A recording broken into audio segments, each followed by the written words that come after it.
Me da mucho gusto estar aquí con ustedes. Vengo de la ciudad de Cuernavaca. Tuvimos hoy en la mañana un coloquio zapatista en el Jardín Borda. Yo soy la directora de Museos del Estado de Morelos, de la Secretaría de Turismo y Cultura. Así que traigo el tema fresquecito, y en varios sentidos lo traigo fresquecito, y sin embargo siempre falta algo. ¿Por qué digo esto? Porque estuvieron Salvador Rueda, Felipe Ávila, bueno, un montón de expertos en el tema de Zapata hoy en la mañana, hablando. Horacio Crespo también estuvo ahí,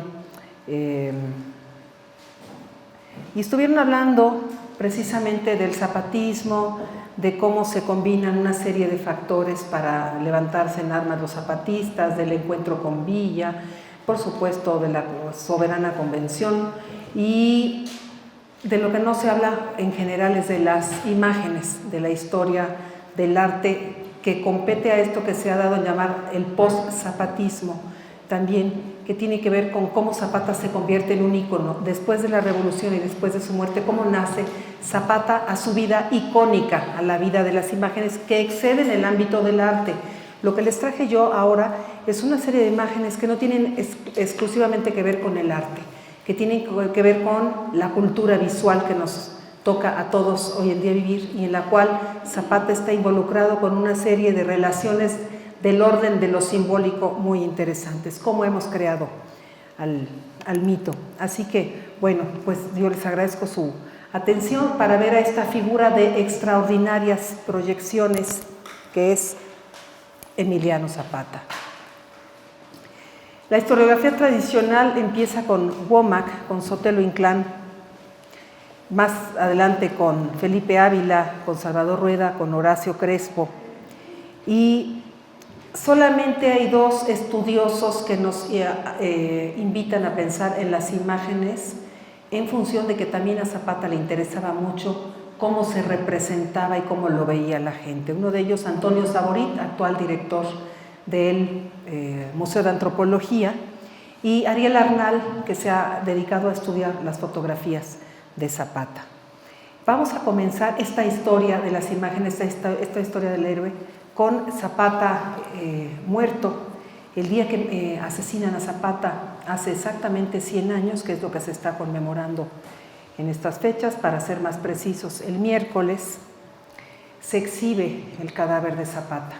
Una cosa interesante es que la prensa estaba en Cuautla en el momento, ya antes de, o sea, la prensa llegó muy rápido, el tren no llegaba a esa hora y ya había prensa cuando asesinan a Zapata. Entonces quiere decir que había un factor interesante en el dar a conocer la muerte de Zapata. Se necesitaba publicar, se necesitaba que se supiera que Zapata efectivamente había muerto. ¿Por qué? Porque Zapata ya estaba colocado en la mente de la gente con una posición como heroica, con una posición de lo que Jorge Alberto Manrique más adelante llamará la religión de la patria. Entonces, bueno, empezamos con esta imagen y vamos a leer esto que nos escribe, que es una cosa que nos ha dicho Carlos Azar Mansur, y es que la teatralización se ha impuesto siempre para entender la historia. Cuando nosotros entendemos la historia según nos la cuentan, estamos pensando en función de categorías estéticas, estamos pensando en teatralización, en comedia, revisamos la historia con óptica melodramática, y esto va a hacer que concibamos una serie de imágenes para la historia icónica de Zapata que van a formar la imagen oficial, la imagen teatral, la imagen que se difunde en los libros de texto, la imagen novelesca. El cine, el teatro revisan el movimiento social con ópticas de melodrama, comedia y aventura, así nos cuenta la historia. Desde Gabriel Figueroa, empeñado en ver suceder la revolución bajo los cielos y los paisajes más hermosos del planeta, estamos viendo la sangre derramada, porque entendemos la revolución como sinónimo de balazos por todos los rincones del país, como el antecedente del progreso, la seguridad social y las carreras.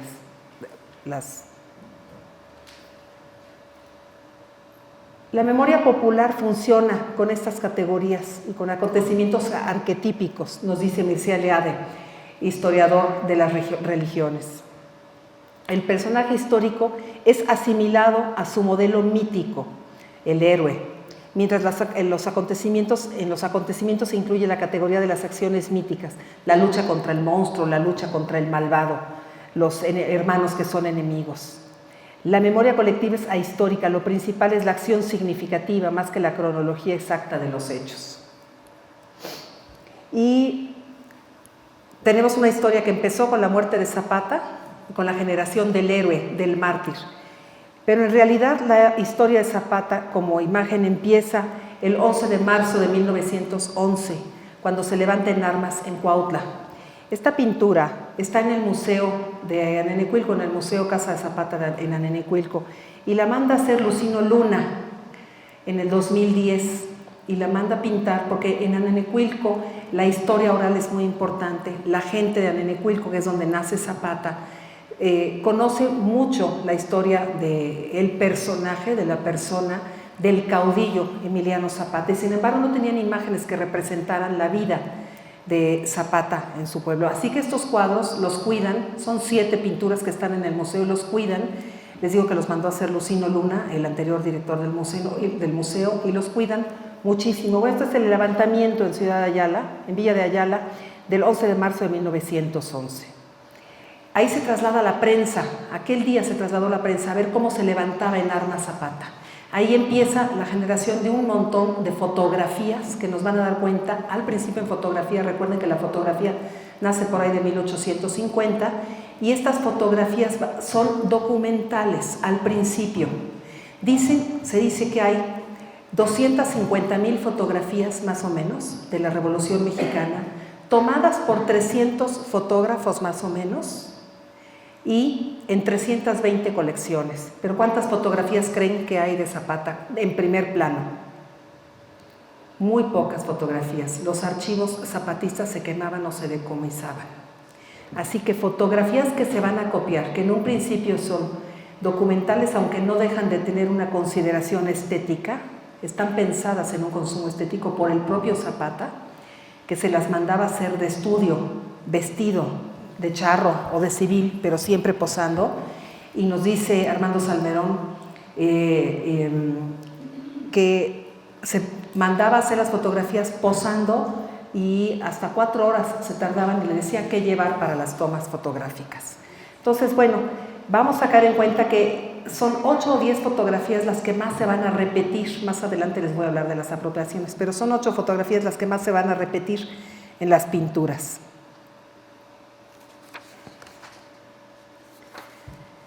Estas fotografías, estos retratos, pertenecen a la industria del retrato de consumo civil. Este tipo de retratos nace en pintura, en el Renacimiento, cortado por debajo de los hombros, de frente o de 3/4, con fondo neutro, y pertenece a toda una industria de consumo del que le gusta verse retratado. Es la consideración del espejo, la consideración de la línea aristotélica de la historia del arte, que piensa que la copia, que el arte obedece a la necesidad de copiar la realidad. Entonces, vamos a analizar una serie de elementos en estas fotografías de Zapata. Quiero que se fijen muy bien en que él rompe los esquemas del retrato individual del burgués, que sigue toda esta tradición del Renacimiento. ¿Y por qué lo rompe? Pues por su forma de vestir. Él está vestido con el traje de charro, que no era el acostumbrado para su condición de arriero, de campirano, de rural. Hay un momento en que un testigo norteamericano que estuvo involucrado en la Revolución dijo que él era el dandy rural por cómo se vestía. Entonces, fíjense en el traje, fíjense en la mirada. La mirada es la respuesta humana más importante que nos damos entre los seres humanos. La respuesta a la mirada es innata. Así conocemos los sentimientos del otro. La mirada nos compromete. Las miradas prolongadas significan interés en el otro, expresan personalidad, y los que tienen más necesidad de afecto miran más. Los ojos de Zapata son además dramáticos por la sombra, son pestañosos, son cejudos, por la sombra que proyectan, la manera en que sus globos oculares se insertan en el cráneo, proyectan una sombra especial. Esta mirada es más dramática. Y esto responde también a lo que Pierre Francastel, historiador del arte renacentista, llamaba figura de carácter.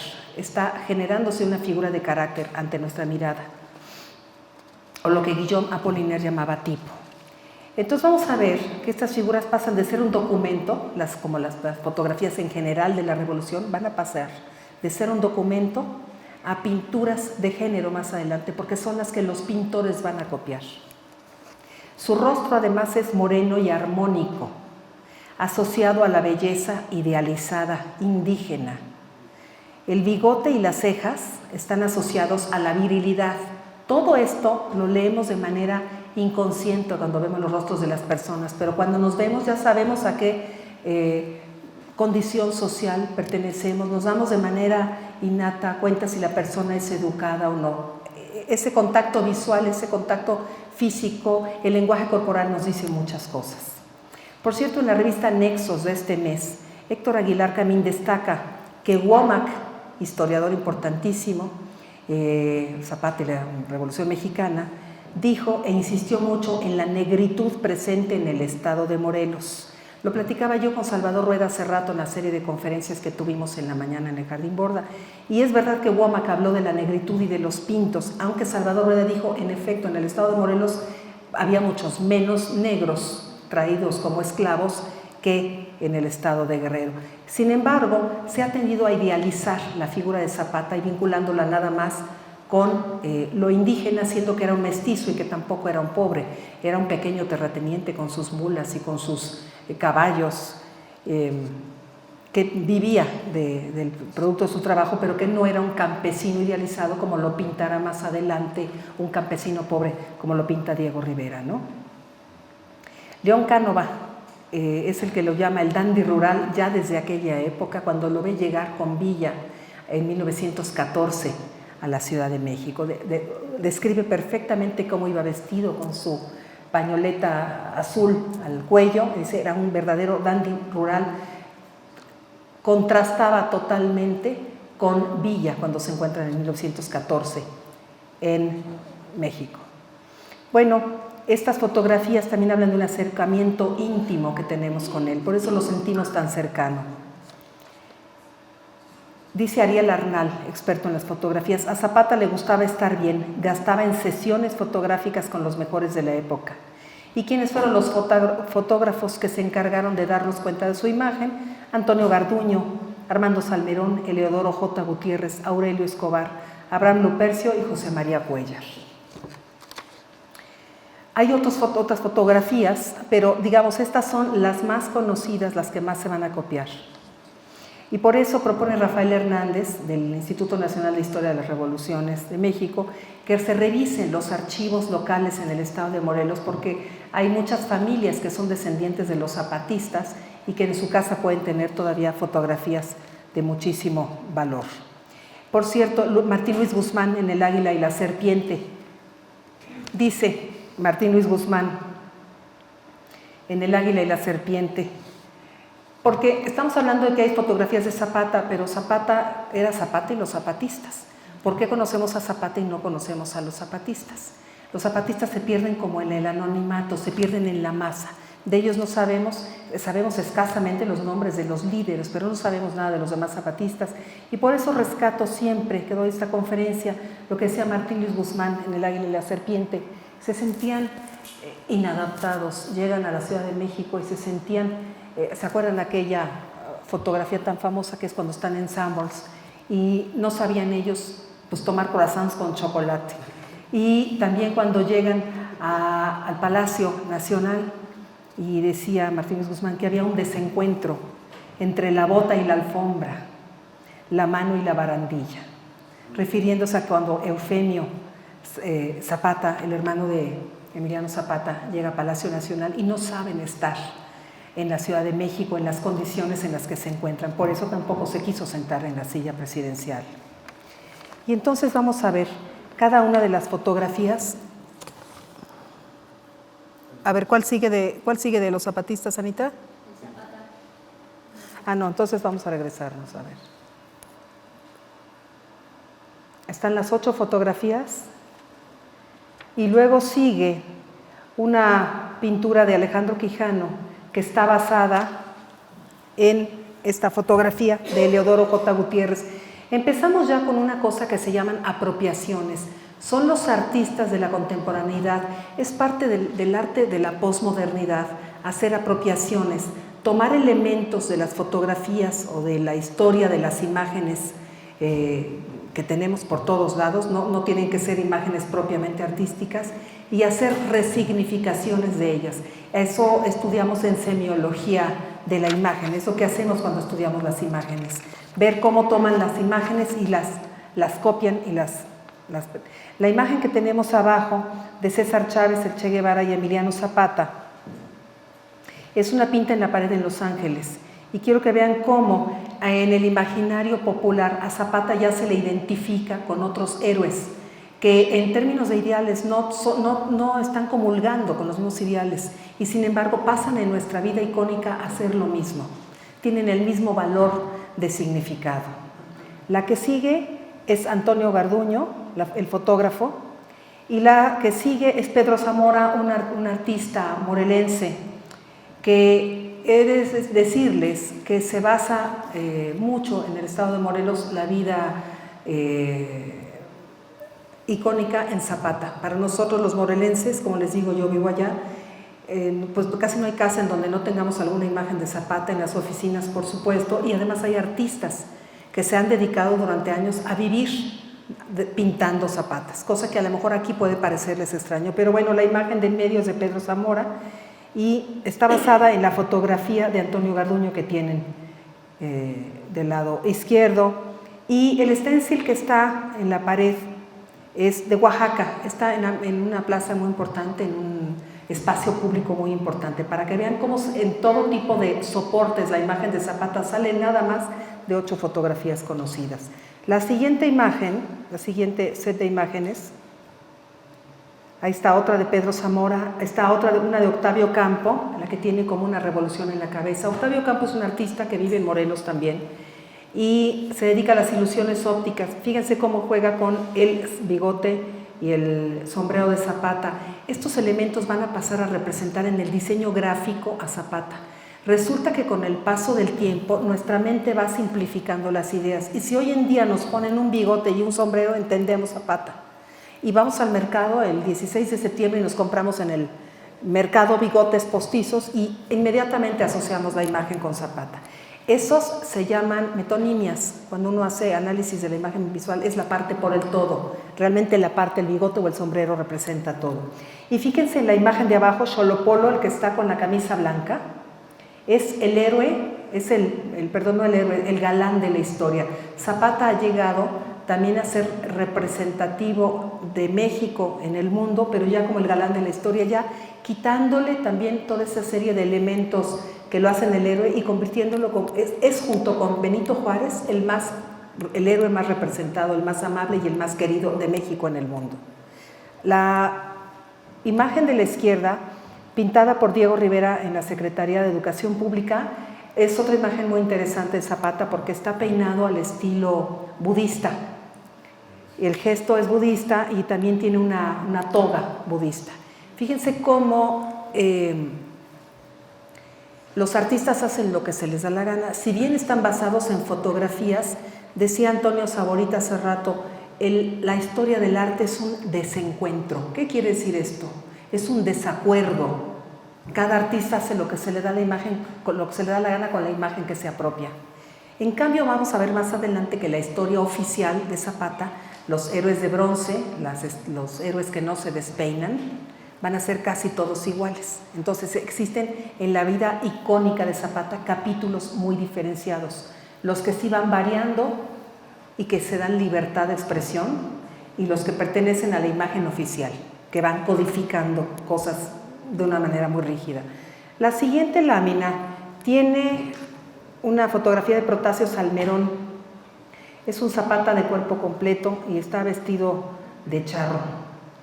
Esa imagen la retoma Alberto Gironella y va a pasar a ser parte de la historia oficial. Hay un momento ya en los años, a partir de 1950, con Alemán, con Miguel Alemán, se empieza a codificar la imagen de Zapata en función de que Zapata es de México, representa una sola revolución, cuando no es cierto, y los ideales eran muchos y se peleaban entre ellos, y hubo un momento en que se quisieron llevar los restos de Zapata al Monumento a la Revolución. Afortunadamente la gente en el estado de Morelos no quiso que sacaran los restos de allá, pero imagínense si hubieran puesto los restos de Zapata en el Monumento a la Revolución, estaría junto con Madero y con los otros revolucionarios y Carranza, ahí nomás con Carranza, que lo mandó matar.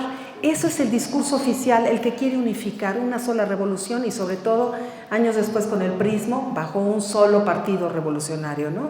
Esa es la imagen oficial. Bueno, pero fíjense, en términos de imagen, lo que estamos analizando aquí es, además del discurso y las intenciones políticas, estamos analizando la imagen. Fíjense cómo estas tres imágenes vienen de la misma fotografía, ¿sí? La imagen oficial, la imagen PRIS y la imagen artística de Alberto Gironella, que entre otras cosas pone las corcholatas como si fueran los balazos. Para él las corcholatas, bueno, Gironella estaba vinculado con la fábrica de refrescos Mondet, entonces las corcholatas eran de la fábrica de refrescos de su familia y representan las balas. La siguiente serie de fotografías, pues vemos a un Zapata sentado, Zapata que está cruzado con las cananas y un Zapata ecuestre. Del Zapata ecuestre van a salir la mayoría de las esculturas públicas. Y ahorita les voy a decir más adelante por qué. Ya pasamos los zapatistas. Vete hasta la del Hotel Moctezuma, por favor. El Zapata del Hotel Moctezuma. Esta es una de las imágenes más repetidas de Emiliano Zapata. Está tomada en el Hotel Moctezuma, antiguo Hotel Moctezuma, que está en la calle de Matamoros, esquina con Degollado, en el centro de Cuernavaca. Y hay cosas muy interesantes de esta imagen. Número 1, hay una maceta atrás de él rota en el piso. ¿Ya la vieron? Hay unos casquillos de bala por ahí tirados. Nunca se ha explicado por qué, no se sabe. Pero todo va apuntando a que es una fotografía creada, lo que en la historia de la fotografía se llama creada. Es decir, es una escena montada. Entonces, la otra cosa, trae la banda tricolor como la que traía en el momento de entregarle la plaza Manuel Asúnzolo, el general maderista, a Zapata. Entonces, lo que se ha dicho de esta imagen es que está apropiándose, está vestido, está adoptando la imagen militar de Asúnzolo, la imagen del poder, pero no era un poder militar ganado por él, porque pues ustedes saben el origen de Zapata, y de Zapata no era un militar. Sin embargo, está investido con la imagen de poder. La banda se la copia a Manuel Asúnzolo. Trae una carabina Winchester 1834, trae un sable, es decir, está investido como Xipetotec con los elementos del poder. Además hay una asociación con el traje de charro, aunque es un traje de gala, está asociado también con el traje de charro. Es decir, se vistió con toda una serie de elementos que en el orden de lo simbólico nos está diciendo muchas cosas. Esta fotografía apareció el 16 de abril de 1913, según Daniel Escorza, en un artículo que se llama Las fotografías de Casasola, publicadas en los diarios capitalinos durante 1913. Y esto lo publica en la revista Alquimia número 25. ¿Por qué? Porque todo el tiempo se le atribuyó esta imagen a Hugo Bremen, fotógrafo alemán. Y durante muchos años se creyó, hasta que recientemente se supo que, bueno, ya sabemos, aparece en el diario El Imparcial el 16 de abril de 1913, y recientemente una experta, Mayra Mendoza, de la fototeca del INA, estudió el negativo y le acreditó la autoría al fotógrafo americano F. Moray o F. Mackay. Y otra cosa muy interesante, hablando de la mirada, otra vez insisto en el tema de la mirada, es una de mis líneas de investigación más persistentes en todo lo que hago la mirada. Fíjense que está viendo como hay dos fotografías, ven la de la izquierda y la del centro, está viendo al centro y está viendo como al infinito, no están viendo al mismo lado, son dos fotografías diferentes, porque se dice que había dos fotógrafos en la escena, una de verdad, en una veía al fotógrafo y en otra, pues el fotógrafo no le estaba captando la mirada, ¿sí? Terminamos con esta lectura básica de este hotel que, por cierto, se hizo con ladrillos traídos, pusieron una fábrica en el antiguo Casino de la Selva, de ladrillos rojos que había traído el hijo del administrador de una hacienda, de la hacienda de San Gabriel de las Palmas, y trajo esa fábrica a Cuernavaca, y de esa fábrica de ladrillos salieron muchas de las construcciones de ladrillos tipo inglés, además del Hotel Moctezuma en Cuernavaca, construcciones en la colonia Roma, aquí en México. Bueno, la imagen de la derecha es de José Guadalupe Posada. Quiero que la vean muy bien porque pertenece a la ilustración de una hoja volante publicada por Vanegas Arroyo en 1911. Y uno pensaría que siendo José Guadalupe Posada un libre pensador, un defensor de los pobres y de las clases populares, habría estado de acuerdo con Zapata. Pues ¿qué creen? Que no. Entonces, cuando estas noticias llegan a la Ciudad de México y aparecen en los periódicos conservadores y en los periódicos católicos, pues Zapata saca esa hoja volante en donde decía barbaridades de Emiliano Zapata. La siguiente imagen es de Arnold Belkin.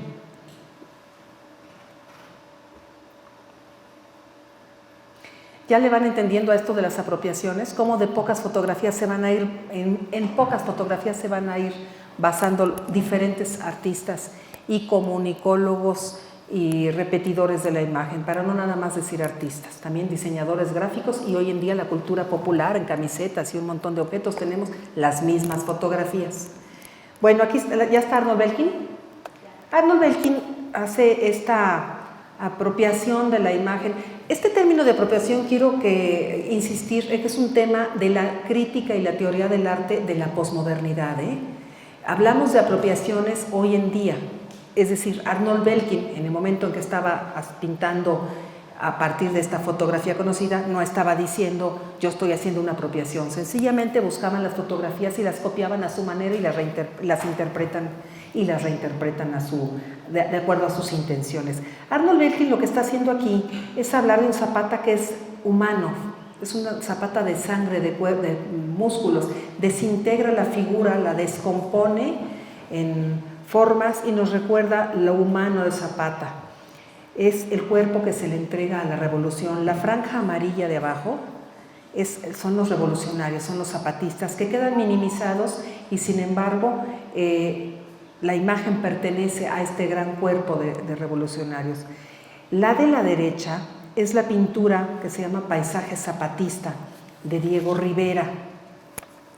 Es interesantísima esta imagen, está fechada en 1900, se llama Paisaje Zapatista, pero fue titulada 20 años después. Acuérdense que Diego Rivera decía muchas mentiras.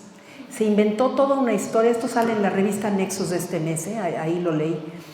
Se inventó toda una historia para decir que él había querido matar a Porfirio Díaz y bueno, era toda una historia totalmente inventada porque no concordaban las fechas. Lo que sí sabemos es que la pintura está pintada al reverso de La Niña del Pozo de 1913, esta pintura es de 1915 y es una pintura que puede ser paisaje, pero también puede ser naturaleza muerta, pero también puede ser autorretrato y también puede ser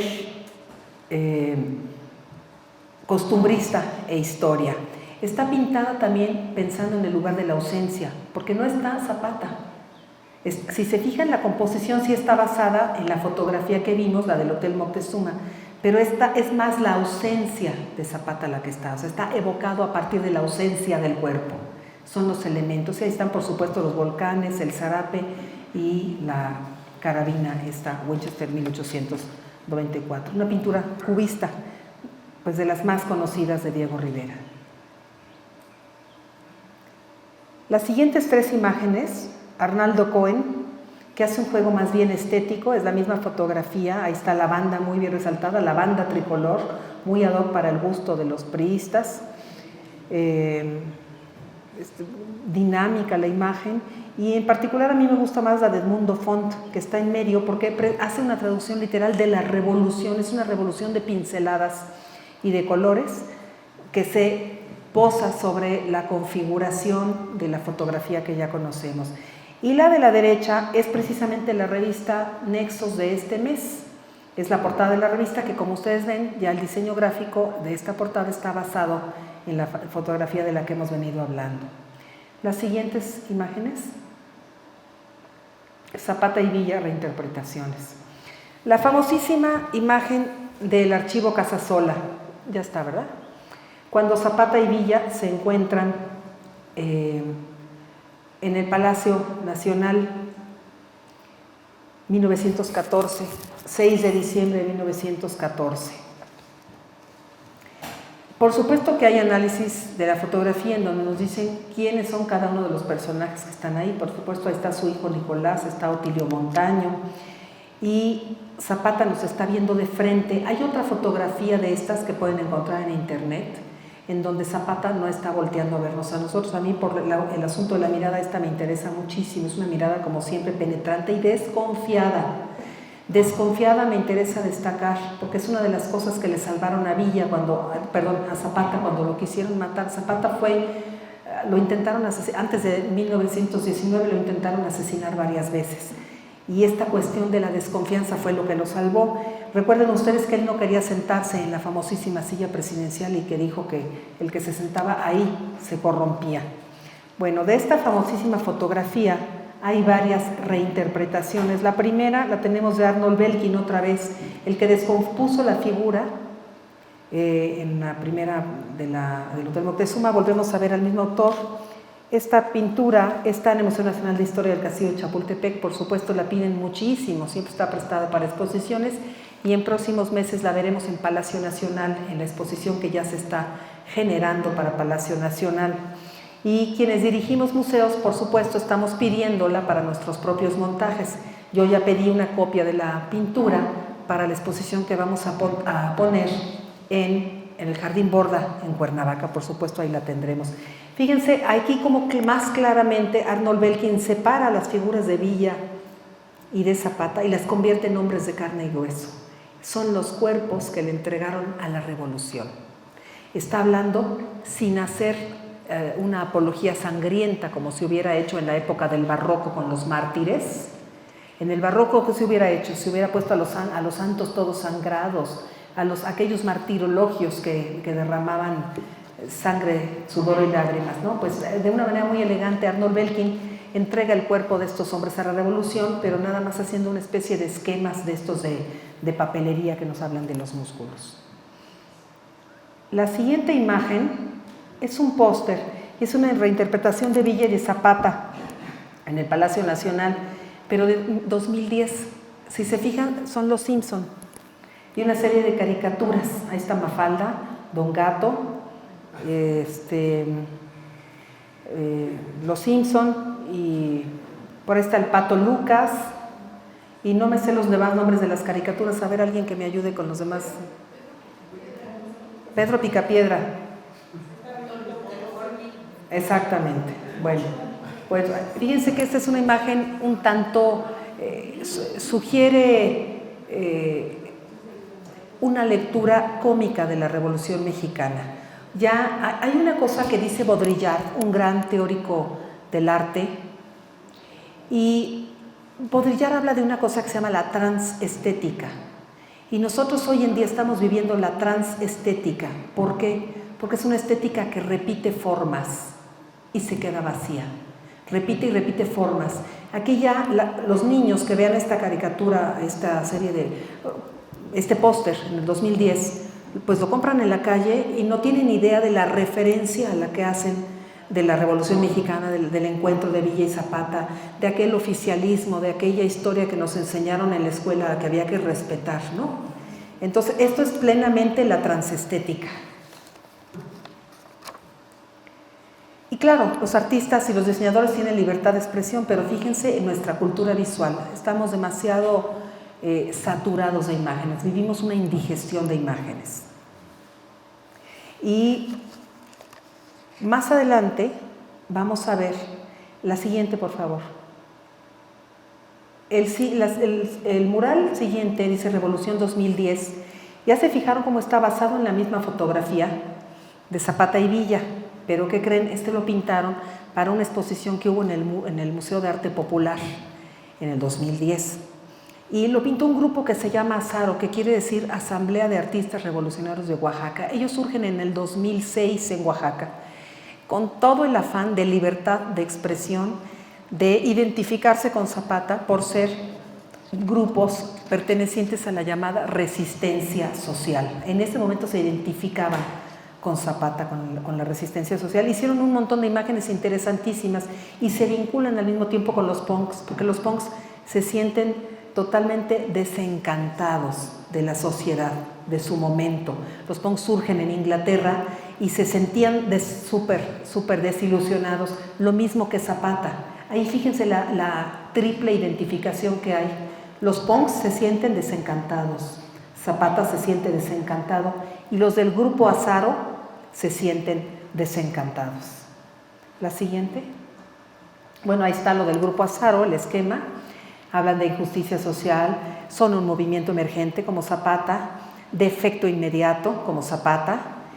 Se inspiran en el taller de la gráfica popular que se funda en 1937 en México, con Leopoldo Méndez a la cabeza, Pablo Higgins y Luis Arenal, que eran grabadores y difundieron las imágenes de la Revolución Mexicana. Pues estos azaros se identifican con el taller de la gráfica popular y pues se hicieron muy conocidos en 2008 en su espacio Zapata.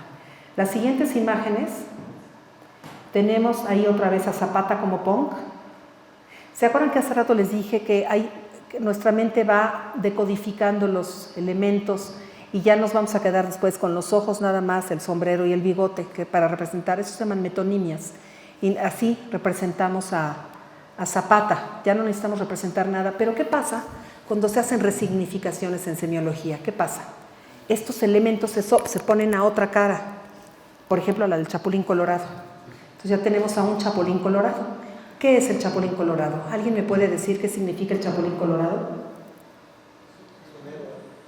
¿Un héroe qué?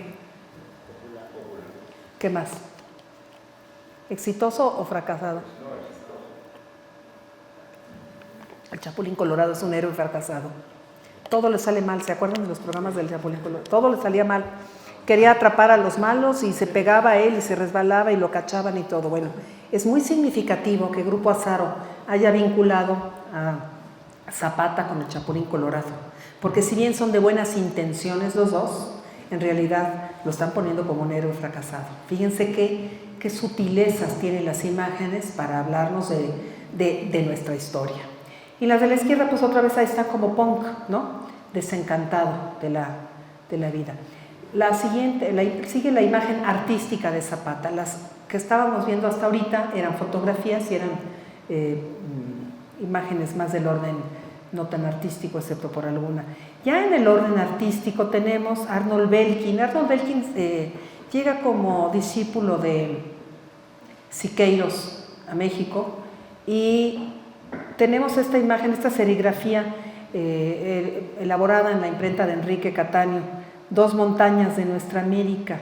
Ya son más que nada, son elaboraciones artísticas, no está computarizada, es una serigrafía elaborada en el taller de Enrique Cataño, pero está basada en esto que se hace en muchas de las fotografías. ¿Se acuerdan de la del Che Guevara, que es muy famosa? Que se hacen estos juegos de alto contraste nada más a partir de una fotografía. Se eleva mucho la luz y se provocan unas sombras muy contrastadas, muy fuertes en las caras, y se logra esto y ya se trabajan estas imágenes a partir de fotografías. La siguiente es Diego Rivera.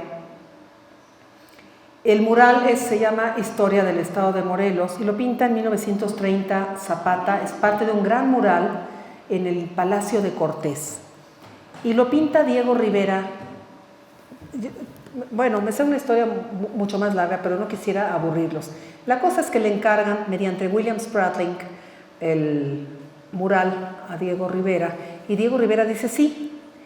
Diego Rivera andaba armado en esa época, porque ya habían matado a Julio Antonio Mella, la pareja de Tina Modotti.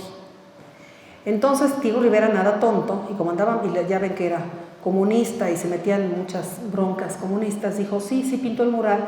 William Spratling, diseñador de plata de Taxco, le dice, ¿te quieren los gringos para pintar el mural? Dice, sí, sí lo pinto, pero que me den libertad de expresión, y se la dan, y pinta el mural. Está recién casado con Frida Kahlo en ese momento, están de luna de miel en Cuernavaca. Entonces las memorias dicen cómo ella le llevaba su lunch y lo iba a ver pintar y todo eso. Se quedaban en la casa del embajador Morrow, que está ya a unas cuadras del hotel, del Palacio de Cortés. Por cierto, es un restaurante que se llama hoy La India Bonita, de unos señores Hoff. Entonces, bueno, ahí está el mural. ¿Cómo pinta a Diego Rivera? ¿Cómo pinta a Diego Rivera Zapata? Vestido de campesino. Yo no he visto nunca la fotografía de Zapata vestido de campesino. Hay en Morelos quien me dijo que sí, alguna vez vio una sola fotografía de Zapata vestido. Yo no lo creo y nunca lo he visto. Entonces, ahí está una idealización que hace Diego Rivera de la imagen de Zapata. ¿Están de acuerdo? Lo vincula con indígena, porque hay una idealización de la raza indígena siempre por parte, acuérdense que de todos los muralistas, para el único que sí fue exitosa la revolución, fue cumplido y además lo escribe, es para Diego Rivera. Pero ¿a quién está pisando? Está pisando a un hacendado, que al mismo tiempo es un español. Este tema viene a cuento por esto de la conquista, de lo que platicábamos Manuel hace rato. Ahora que está tan ardiente ese tema de que si los conquistadores eran los malos y que vinieron a masacrar a los indígenas y todo, bueno, pues ya Diego Rivera en 1930 estaba asimilando al español con el hacendado, y mediante esta acción de Zapata los está pisando, está siendo victorioso. Además agarra al brioso caballo, como que los dos tienen la energía, además son puros y blancos. Fíjense que hay toda una serie de implicaciones simbólicas en la lectura de esta imagen, y las hojas de atrás pues simbolizan perfectamente el Cuernavaca, el lugar de los árboles en Cuernavaca, la vegetación. Sigue el héroe telúrico, y en el héroe telúrico tenemos a Diego Rivera, ahora pintando en Chapingo, a Otilio Montaño y a Emiliano Zapata. En algún momento, cuando empecé a hacer la interpretación de estas pinturas, hace poco antes de 2010, hace 10 años casi, yo decía que estaban enterrados al estilo prehispánico. Entonces me metí a estudiar un poquito pintura del Renacimiento y me encontré con que Agnolo Gaddi, en el siglo XIV, en Italia, había pintado a un Adán al que su hijo le había sembrado en el pecho una semilla. Si ustedes ¿se saben alguien la historia de la Veracruz? La historia de la verdadera cruz. Resulta que de Adán sale un árbol del enterramiento de Adán, y ese árbol es una prefiguración del árbol con el que van a crucificar en el Nuevo Testamento. En el Antiguo Testamento la historia de Adán, en el Nuevo Testamento la crucifixión de Cristo. Es el mismo árbol, se supone, que nace del enterramiento de Adán. Entonces, recordemos que Diego Rivera había estado en Europa y se sabía todas estas historias. Yo lo platiqué con Salvador Ruedas Mitres, que es el director del Museo Nacional de Historia, que está en el Castillo de Chapultepec. Y bueno, pues los dos coincidimos en que Diego Rivera pudo muy bien estar enterado de esta historia de la verdadera cruz, o de la Vera, de donde sale el nombre de Veracruz, y que pues está haciendo su propia adaptación del mito, porque entonces no sale del cuerpo de Adán el árbol, pero sí sale de Otilio Montaño y de Zapata el maíz, que es el gran alimento de las culturas mesoamericanas y por supuesto de nosotros los americanos. Entonces me parece una explicación bastante posible que haya estado influido por el mito de la Veracruz de Agnolo Gaddi, pintado por Agnolo Gaddi, siglo XIV en Italia. La siguiente imagen es de Jesús Saldívar Moreno y es la Tierra Madre. Jesús Saldívar vivía aquí en la Ciudad de México, es una obra que hace en el 2006, un grabado, impresión Chiné-Colé. Y bueno, pues desde luego está vinculando a Zapata. ¿Ya vieron la cara de Zapata en medio?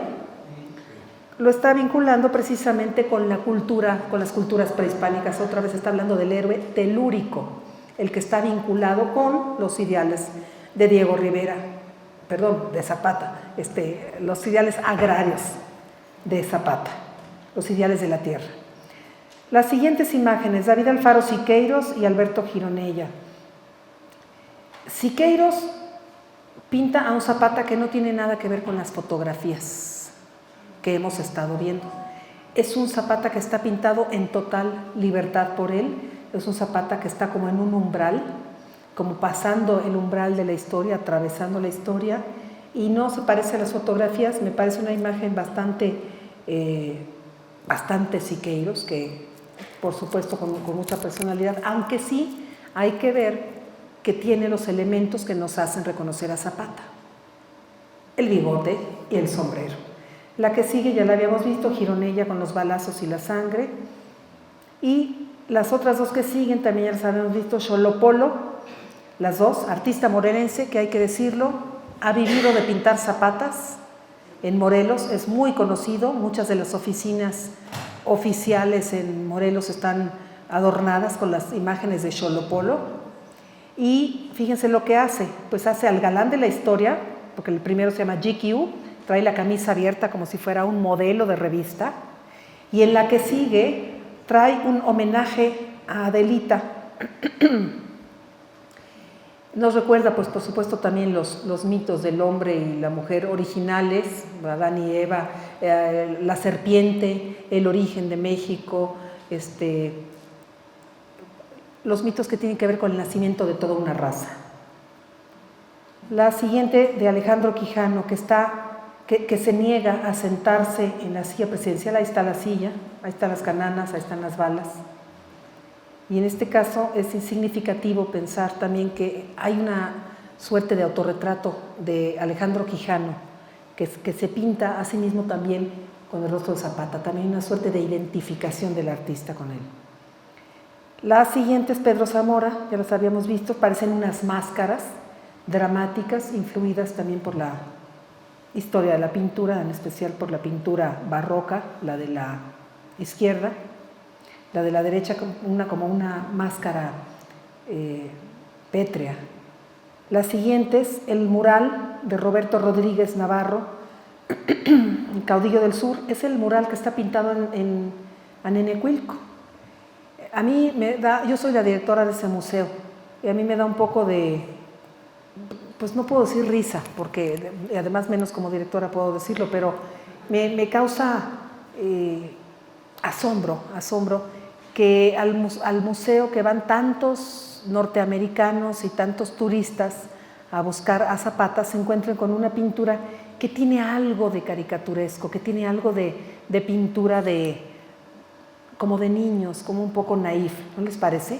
Rompe las cadenas y sí parece una especie como de Batman o uno de estos héroes contemporáneos de la cultura popular, ¿no les parece? Y luego el de la derecha, ya lo habíamos visto, es de Octavio Campo. Las que siguen, Juan O'Gorman, Tierra y Libertad, también el castillo de Chapultepec, con Otilio Montaño. Recuerden ustedes que que Zapata no tenía el lema de Tierra y Libertad, era Reforma, Libertad, Justicia y Ley, con lo que él firmaba. Pero a la historia, como todos lo simplificamos, ha pasado la idea de que Tierra y Libertad era él. Tierra y Libertad decían los rusos, Tierra y Libertad se decía en otros momentos, en otros países en ese momento de la historia. Bueno, pues la pintura es de O'Gorman, y gran pintor mexicano, súper detallista, una maravilla de pintura. La de en medio de Diego Rivera ya la habíamos visto, al estilo budista, y la de la derecha, Germán Venegas, el tigre.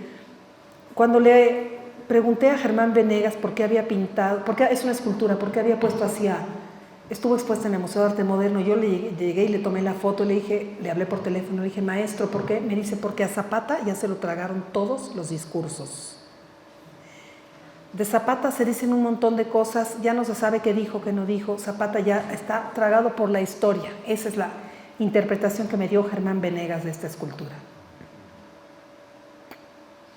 El Zapata urbano, las revoluciones las hacen los hombres de carne y hueso y no los santos, y todas acaban por crear una nueva casta privilegiada, decía Carlos Fuentes. El Zapata urbano aparece en muchísimas ciudades, por supuesto en Estados Unidos, además de México, y ahí tenemos que la mano popular, la factura popular, la mano no académica, nos da pues todo tipo de creaciones. La primera es una pinta sobre la pared en la Ciudad de México, que no le hace nada de justicia al rostro guapo de Zapata. Las siguientes tres, César Chávez, el Che Guevara y Emiliano Zapata en Los Ángeles. Las siguientes, el mural en Mission District, César Chávez Street, San Francisco. Fíjense ya cómo está mezclado con todos. Ya en nuestro imaginario nos da igual ya uno, otro y otro. La siguiente es una imagen de Chalco en la Ciudad de México, totalmente priista, ya comandadas, ya pertenecen al uso político de la imagen. Ese es otro capítulo que analizamos cuando hablamos de las imágenes de Zapata, el uso político. El que lo absorbe para sus discursos, aquel que los presidentes dicen yo soy Zapata. En algún momento se llegó a decir que Zapata, que Obregón había sido el primer zapatista. Imagínense, eso se llegó a decir en la época de Obregón. Eso se llama uso político de la imagen. Las siguientes, fíjense qué interesantes, dicen nos vemos en 2010 o habla del 1 de mayo, de cuestiones del trabajo, ¿no? Laborales.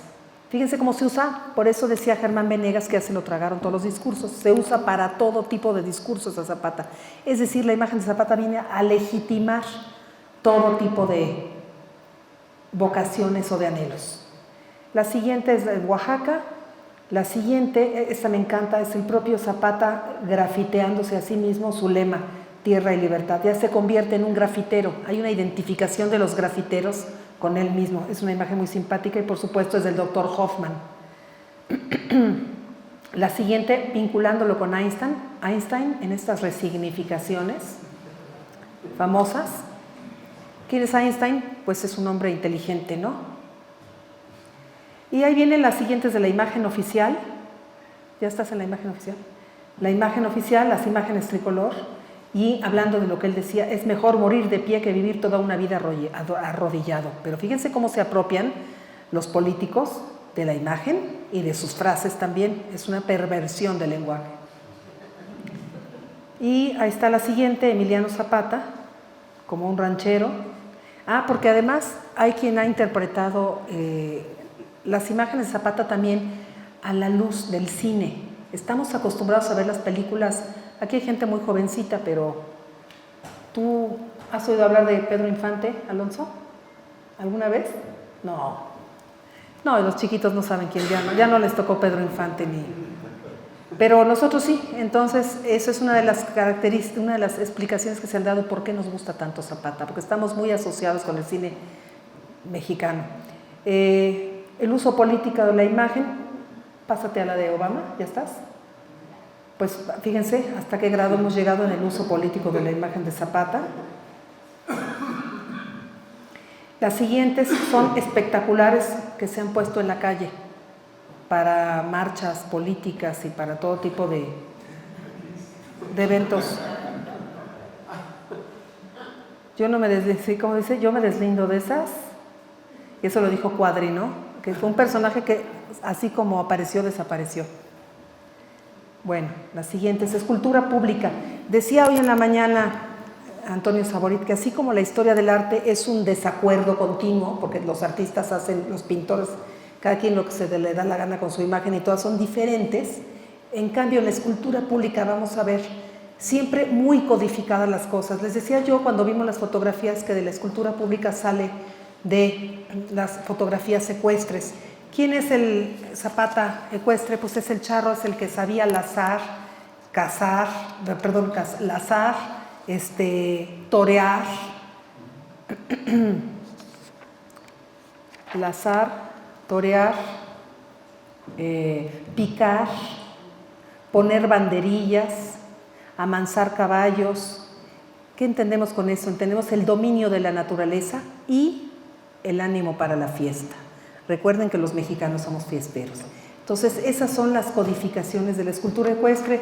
La primera, de Jerjes Díaz Loya, está en Chinameca, justamente pasado mañana. Yo soy la directora de ese museo. Pasado mañana ya tenemos listo ese museo, con su nueva museografía, Memoria de un caudillo se llama. Todavía no lo vamos a inaugurar hasta que nos digan. Iba a ir Andrés Manuel, pero ya no sabemos si va a ir pasado mañana ya, por tanta bronca que hay. Entonces, el museo ya cumplimos y lo tenemos listo para pasado mañana. Y esta escultura de la izquierda es la que está en la entrada del museo y que recuerda esa tradición de la escultura ecuestre que decía que si el caballo tenía las 4 patas en el piso, había muerto en la cama el héroe. Si levantaba una pata, lo habían matado de una forma, y si lo habían, ya no me acuerdo bien cómo es, y si levantaba las 2 patas, había muerto en batalla. ¿Sí se acuerdan de eso? Era una forma de leer la escultura tradicional. Las siguientes dos, a la de la izquierda le dicen el Señor del Pueblo, y ahí es donde están los restos de Emiliano Zapata, que los quisieron sacar en algún momento y traerlos al momento de la Revolución, y que yo les dije que no dejó la gente que los sacaran. Y la de la derecha es la primera escultura que hubo en Zapata. Está protegiendo al hombre que está parado. Es de unos señores Quirós. Le encargó el gobernador Carlos Lavín, cuyo nieto es un cronista muy importante en Cuernavaca. Lo siguiente que viene es la leyenda negra de Zapata. Ahí está lo que yo les decía hace rato de José Guadalupe Posada, la jeringa de Zapata. Como tenía una leyenda muy negra, lo veían también como asalta haciendas, mata viejitas y quema haciendas y de todo eso. Bueno, miren las caricaturas que le hicieron en los periódicos. En 1911 también lo ponen como un borracho, como un descuachalatado, así, todo mal vestido, y miren ahí, burlándose de Madero, porque después del plan de San Luis se separa de Madero y hace el plan de Ayala. La siguiente, fíjense qué interesante, dice: a la hora de la comida estaba más sabrosa la pata de hacendado que comía en el almuerzo. Y es Zapata comiéndose la pata de un hacendado. La siguiente, juegos malabares, pero qué bien lo hace mi querido Emiliano. Está jugando con las calaveras de los asesinados. La siguiente, una publicación, La Risa, pero ese es de 2001, ya no es de aquella época. Y está poniendo precisamente pues, a Zapata ahí. Figueroa, que no se caían tan bien, que eran los de Guerrero, están jugando billar, como si estuvieran jugando con la historia. Las siguientes dos, los sombrerudos y bigotones, también parecían particularmente propensos a la violencia. Ahí vemos a un Madero chiquito, se fijan en la izquierda, dándole dinero a Zapata, y Zapata con cara de no. La siguiente, lo ponen como alacrán. En las siguientes, la lotería política, ponen a Zapata como un alacrán, o ponen el complot zapatista como de esos carteles de Se Busca, como si fueran los ladrones. La siguiente, el texto de la revista Cosmos. Este es muy interesante porque todo lo que dice alrededor no tiene nada que ver con la imagen. En el texto hablan mal de él, y en la imagen la verdad es que es la fotografía de un matrimonio burgués. En realidad se está casando, por cierto, en el Hotel Moctezuma también, Zapata con Josefa Espejo. La siguiente, algunos fotomontajes zapatistas imaginaron al caudillo posando en pleno palacio de Chapultepec. Se fijan atrás del palacio. Y para finalizar, la parafernalia que existe de Zapata. Como vivimos en la época de la cultura del consumo, los hiperconsumos, ¿qué pasa? Pues que tenemos zapatos, camisetas, velas pasando una por una, Anita. Tenemos Gilles Lipovetsky, el teórico Gilles Lipovetsky, es el que habla de nuestra época como la época de los hiperconsumos. Todo lo consumimos muy rápido, compramos, gastamos. ¿Qué tenemos? Camisetas, cajitas, cómics, tazas, más camisetas, más tazas. Si me preguntan cuál es la que más me gusta, una de las que más me gustan es esta. Zapata vive y está en todas partes. ¿Cómo lo representaron? ¿Qué es? Exactamente, es una traducción literal de la palabra a la imagen, es un luchador social. Y ya vamos a finalizar, tenemos una oración a Zapata. En Morelos esta se ha difundido muchísimo. A Zapata ya hay lugares en donde le ponen veladoras. Como yo les decía, Jorge Alberto Manrique, crítico de arte, que ya no está con nosotros, decía que vivimos una religión de la patria. Entonces, interesantísimo esto de que se le ponga veladoras y de que la gente se encomiende a él.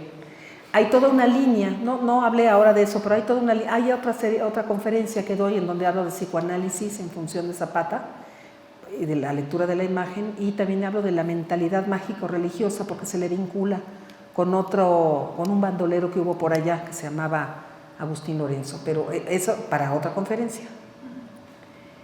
En Morelos se esperaba la llegada de Zapata como los creyentes la llegada del Mesías. Y el Zapata de los morelenses hasta el final. Estas fotografías que les vamos a pasar ya son de Adalberto Ríos Salay, fotógrafo, autor de miles de fotografías, y se ha dedicado a ver cómo en Morelos Zapata vive en el imaginario popular a partir de un montón de situaciones, de objetos y pues en el espacio público, ¿no?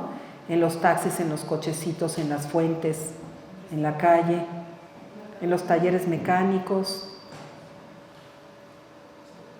No sé en cuál van ustedes, pero yo voy en el Notisur de Morelos, diario digital. Véselas pasando así, despacito.